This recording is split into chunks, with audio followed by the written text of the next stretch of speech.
Greetings. Today I'm going to show you how to log into Google Doc and use that for a sharing surface so other people can edit documents.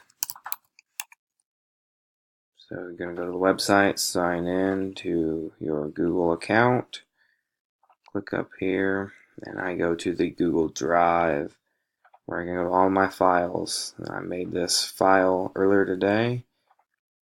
We're going to click on my SE, which is my topic for my theme.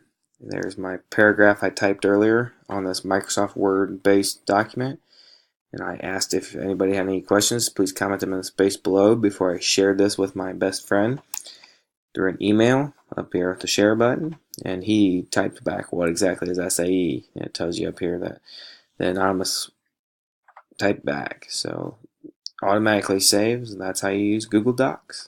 Thank you.